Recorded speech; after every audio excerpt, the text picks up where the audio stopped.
Hi, this is Jesse Williams at BuzzFeed in New York City. Apparently, I am here to play with puppies and answer fan questions simultaneously. Told you I was down.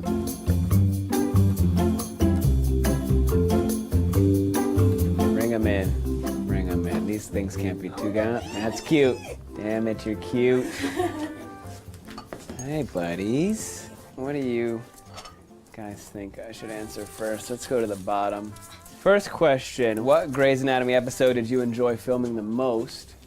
And which episode was the hardest? As an actor, the one I enjoyed filming the most, I'm gonna give you three. One was in that big finale with the shooter, when my character participated in saving Derek's life and handling pressure. The other two were the April, the movie episodes, the one in Montana, and the other one that was all flashbacks. Which one was yours? Huh? Not a fan? What do you mean? And the other episodes I love are the ones I directed. What's my biggest pet peeve? Vagueness. Takes just as much time to be specific. What was it like playing, oh, you've chosen some other ones too, so we've got a cue here. What was it like playing Marcus on Detroit Become Human? And what was your favorite ending? Playing Marcus on Detroit was dope, it was awesome. It was a lot of work, it was way harder than I thought it would be. My favorite ending is when I live. So I'll accept anything where you don't get me killed. So I won't ask for much. You used to be a high school teacher in Philly. What made you want to transition from teaching to acting?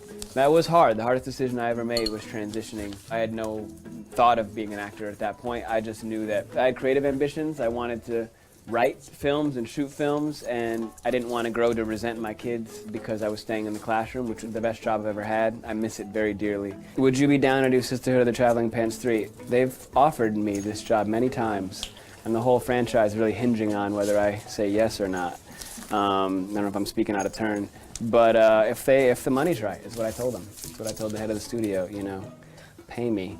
None of that is intended to be a factual statement. Was there a defining moment in your life that made you want to be an advocate for change? But it was probably when I moved to the suburbs and saw how very, very differently people were treated there than where I grew up in Chicago. And that didn't feel right at all, or fair, or necessary.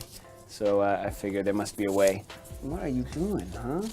Okay, I've already rolled the pants down to a sufficient height so you could also enjoy the socks. It's not like the fashion police dog. What shows are you obsessed with right now? I am behind on Game of Thrones, just the 3 episodes, so don't spoil anything. I desperately miss Colbert. I am just now discovering the OA and trying to get caught up so I can see the 2nd season. Tell us your most memorable and most embarrassing run-ins with a celebrity. I did once at a party walk up to and embrace an actress because I thought we were friends and coworkers.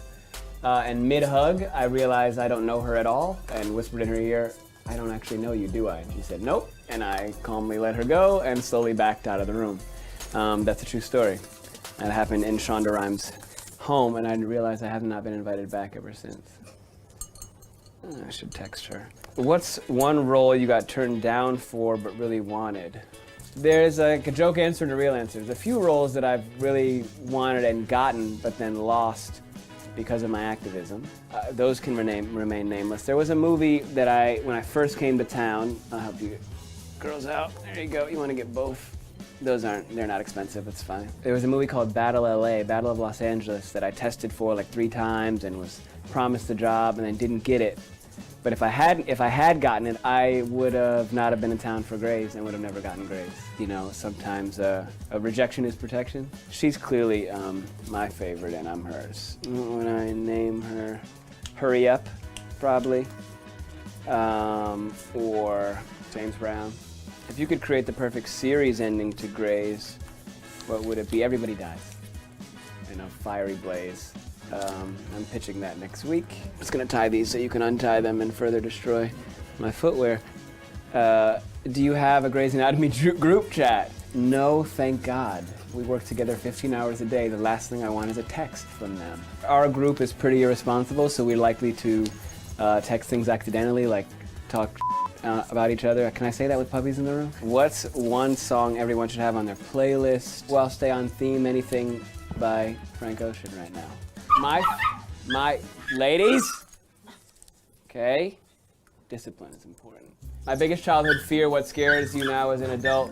My biggest childhood fear was probably the police. And what scares me now, achieving my goals. I'm not scared of the cops anymore. Is that a cop? I'll also add that all these puppies here with us today, very well tempered, are up for adoption at North Shore Animal League America. So make sure to reach out, have a heart, and adopt one, if not two, amazing puppies. You can't have this one. Thanks so much. This has been Playing with Puppies, the daily show with your host, Jesse Williams. And come again.